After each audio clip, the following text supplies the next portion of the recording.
નમસ્કાર મિત્રો, નોલેજ ગુરુમાં ફરી એકવાર આપ સૌનું હાર્દિક સ્વાગત છે।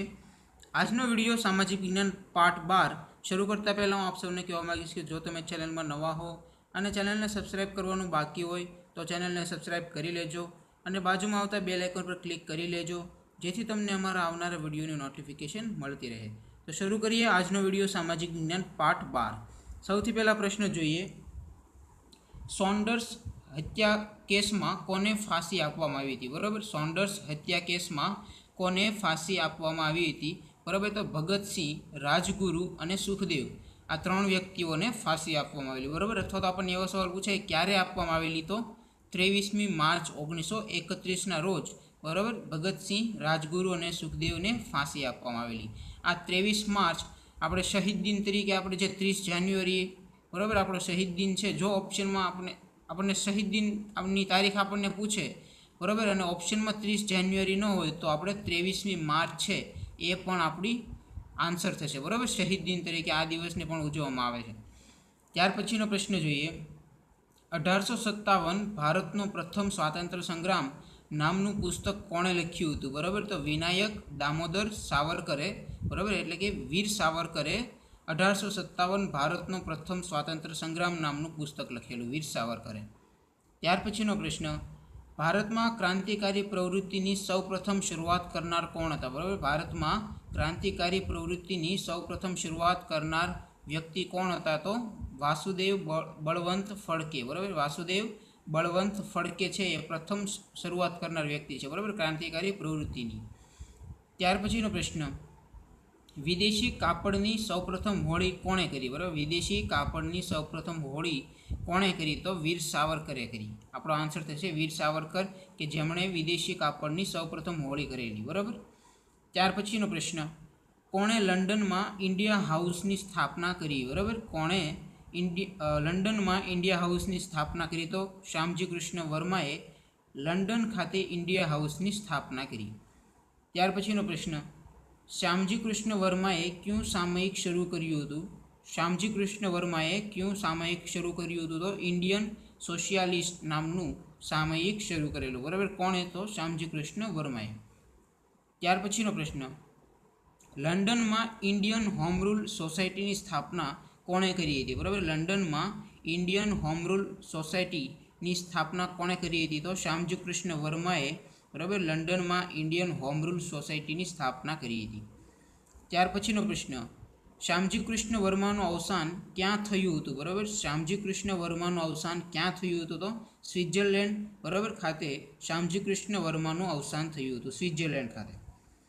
ત્યાર પછીનો પ્રશ્ન, કોણે લંડનમાં વિલિયમ કર્ઝન વાયલીની હત્યા કરી હતી? બરાબર, કોણે લંડનમાં વિલિયમ કર્ઝન વાયલીની હત્યા કરી હતી? તો મદનલાલ ઢીંગરા।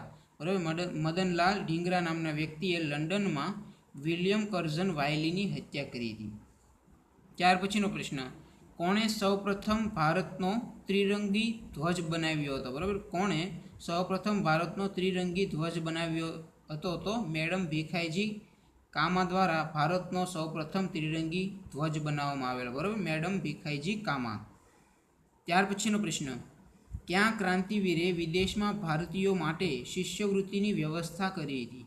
ક્યાં ક્રાંતિવીરે બરાબર ક્યાં ક્રાંતિવીરે વિદેશમાં ભારતીયો માટે શિષ્યવૃત્તિની વ્યવસ્થા કરી હતી? તો શ્યામજી કૃષ્ણ વર્માએ વિદેશમાં ભારતીયો માટે શિષ્યવૃત્તિની વ્યવસ્થા કરી હતી। બરાબર, ત્યાર પછીનો પ્રશ્ન, ઈસવીસન 1928માં ક્યાં ક્રાંતિવીરોએ ધારાસભામાં બોમ્બ ફેંક્યો હતો? બરાબર, ઈસવીસન 1928માં ક્યાં ક્રાંતિવીરોએ ધારાસભામાં બોમ્બ ફેંક્યો હતો? તો ભગતસિંહ અને બટુકેશ્વર દત્ત। બરાબર, ભગતસિંહ અને બટુકેશ્વર દત્ત નામના ક્રાંતિવીરોએ 1928માં ધારાસભા ઉપર બોમ્બ ફેંક્યો હતો।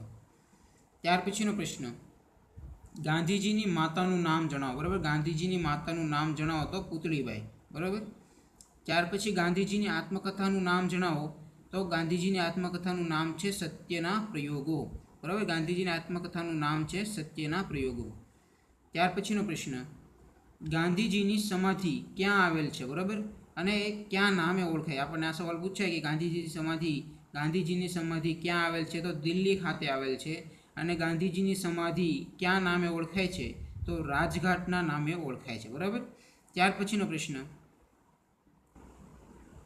ગાંધીજીના રાજકીય ગુરુ કોણ હતા? બરાબર, ગાંધીજીના રાજકીય ગુરુ કોણ હતા? રાજકીય ગુરુનું નામ જણાવો તો ગોપાલ કૃષ્ણ ગોખલે છે એ ગાંધીજીના રાજકીય ગુરુ હતા. બરાબર, ગોપાલ કૃષ્ણ ગોખલે.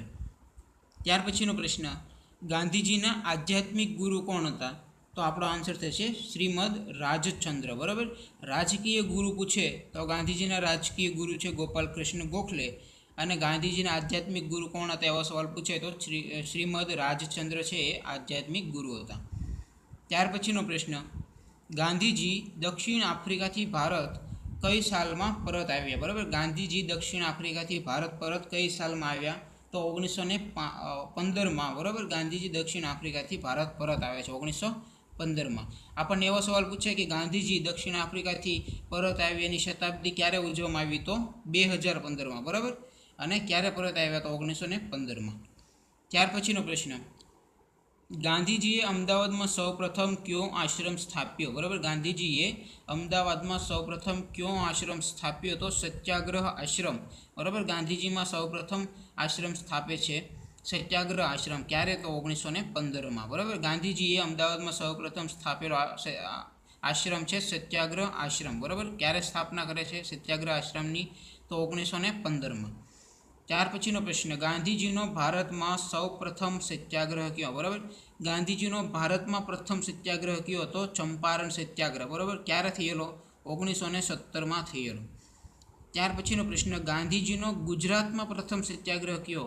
તો ખેડા સત્યાગ્રહ. બરાબર, એ ક્યારે થયેલો હતો? એ પણ 1917-18 બરાબર માં થયેલો ખેડા સત્યાગ્રહ. બરાબર, અહીંયા હું તમને કહેવા માંગીશ કે આપણે અહીંયા ખેડા સત્યાગ્રહ અને ચંપારણ સત્યાગ્રહ છે એના આપણે અલગથી બે વિડીયો અપલોડ કરેલા છે. બરાબર, જેમાં એકમાં ચંપારણ સત્યાગ્રહની સંપૂર્ણ ડિટેલ આપેલ છે અને એકમાં ખેડા સત્યાગ્રહની સંપૂર્ણ ડિટેલ આપેલ છે. જો જોવાનો બાકી હોય તો તમે જોઈ શકો છો. ત્યાર પછીનો પ્રશ્ન, ગાંધીજીના મતે અંગ્રેજોનો કયો કાયદો કાળા કાયદા તરીકે ઓળખાતો હતો? ગાંધીજીના મતે અંગ્રેજોનો કયો કાયદો કાળા કાયદા તરીકે ઓળખાતો હતો? તો રોલેટ એક્ટ. બરાબર, 1919માં જે રોલેટ એક્ટ આવેલો એ ગાંધીજીના મતે કાળા કાયદા તરીકે ઓળખાતો. બરાબર, ત્યાર પછીનો પ્રશ્ન, જલિયાવાલા બાગનો હત્યાકાંડ કઈ સાલમાં થયો હતો? બરાબર, જલિયાવાલા બાગનો હત્યાકાંડ કઈ સાલમાં થયો હતો? તો 1919માં જલિયાવાલા બાગનો હત્યાકાંડ 1919માં થયો હતો. ત્યાર પછીનો પ્રશ્ન, જલિયાવાલા બાગ હત્યાકાંડમાં ક્યાં અંગ્રેજે ગોળીબારનો હુકમ આપ્યો હતો? બરાબર, જલિયાવાલા હત્યાકાંડમાં ક્યાં અંગ્રેજે ગોળીબારનો હુકમ આપ્યો હતો? તો જનરલ ડાયર. બરાબર, જનરલ ડાયર નામના અંગ્રેજે ગોળીબારનો હુકમ આપેલો જલિયાવાલા હત્યાકાંડ. બરાબર, માં ગોળીબાર કરવાનો હુકમ આપ્યો હતો જનરલ ડાયરે. બરાબર, ત્યાર પછીનો પ્રશ્ન, જલિયાવાલા બાગ હત્યાકાંડના વિરોધમાં ક્યાં ભારતીય નાઇટહુડનો ખિતાબ પરત કર્યો હતો? બરાબર, જલિયાવાલા બાગ હત્યાકાંડના વિરોધમાં ક્યાં ભારતીય નાઇટહુડનો ખિતાબ પરત કર્યો હતો? તો રવિન્દ્રનાથ ટાગોરે. બરાબર, નાઇટહુડનો ખિતાબ પરત કરેલો. કોના વિરોધમાં? તો જલિયાવાલા બાગ હત્યાકાંડના વિરોધમાં રવિન્દ્રનાથ ટાગોરે નાઇટહુડ નામનો ખિતાબ પરત કરેલો. ત્યાર પછીનો પ્રશ્ન, અસહકાર આંદોલન દરમિયાન ગુજરાતમાં કઈ વિદ્યાપીઠની સ્થાપના થઈ હતી? બરાબર, અસહકાર આંદોલન દરમિયાન ગુજરાતમાં કઈ વિદ્યાપીઠની સ્થાપના થઈ હતી? તો ગુજરાત વિદ્યાપીઠની સ્થાપના થાય છે. બરાબર, ક્યાં આંદોલન દરમિયાન? તો આપણને એવો સવાલ પૂછાય કે ગુજરાત વિદ્યાપીઠની સ્થાપના ગુજરાતના ક્યાં આંદોલન દરમિયાન થાય છે? તો અસહકારના આંદોલન દરમિયાન ગુજરાતમાં ગુજરાત વિદ્યાપીઠ નામની વિદ્યાપીઠની સ્થાપના થાય છે. બરાબર, ત્યાર પછીનો પ્રશ્ન, ચોરી ચોરા હત્યાકાંડ ક્યાં અને ક્યારે થયેલો? બરાબર, આપણને એવો સવાલ પૂછાય ચોરી ચોરા હત્યાકાંડ ક્યાં થયેલો? તો ઉત્તર પ્રદેશ ખાતે થયેલો. અને ક્યારે થયેલો? 1922માં. બરાબર, તો ચોરી ચોરા હત્યાકાંડ 1922માં ઉત્તર પ્રદેશ ખાતે ચોરાચોરી હત્યાકાંડ થયેલો. બરાબર, ત્યાર પછીનો પ્રશ્ન, કયા કારણને લીધે ગાંધીજીએ અસહકારનું આંદોલન પાછું ખેંચી લીધું? બરાબર, કયા કારણને લીધે ગાંધીજીએ અસહકારનું આંદોલન પાછું ખેંચી લીધું? તો ચોરી ચોરા હત્યાકાંડ. બરાબર, ચોરી ચોરા હત્યાકાંડને કારણે ગાંધીજીએ અસહકારનું આંદોલન પાછું ખેંચી લીધું. બરાબર, આ ચોરાચોરી હત્યાકાંડ ક્યાં થયેલો અને ક્યારે? તો ઉત્તર પ્રદેશમાં 1922માં થયેલો. બરાબર, અને એ જ ચોરાચોરી હત્યાકાંડને કારણે ગાંધીજીએ અસહકારનું આંદોલન પાછું ખેંચી લીધું. ત્યાર પછીનો પ્રશ્ન, ભારતનો ધ્વજ સૌપ્રથમ કોણે અને ક્યાં ફરકાવ્યો? બરાબર, ભારતનો ધ્વજ સૌપ્રથમ કોણે અને ક્યાં ફરકાવ્યો? તો મેડમ ભીખાઈજી કામા દ્વારા જર્મનીના સ્ટુઅર્ટગાર્ડ શહેરમાં આંતરરાષ્ટ્રીય સમાજવાદી પરિષદમાં ભારતનો સૌપ્રથમ ધ્વજ ફરકાવેલો. બરાબર, મેડમ ભીખાઈજી કામાએ. અને ક્યાં? તો જર્મનીના સ્ટુઅર્ટગાર્ડ શહેરમાં આંતરરાષ્ટ્રીય સમાજવાદી પરિષદમાં. બરાબર, તો આજના વિડીયોમાં આપણે અહીં સુધી રાખીએ. જો તમને વિડીયો પસંદ આવે તો લાઇક કરજો, તમારા મિત્રો સાથે શેર કરજો, અને ચેનલને સબસ્ક્રાઈબ કરવાનું બાકી હોય તો ચેનલને સબસ્ક્રાઈબ કરી લેજો, અને બાજુમાં આવતા બેલ આઇકન પર ક્લિક કરી લેજો, જેથી તમને અમારા આવનારા વિડીયોની નોટિફિકેશન મળતી રહે. Thank you for watching my video.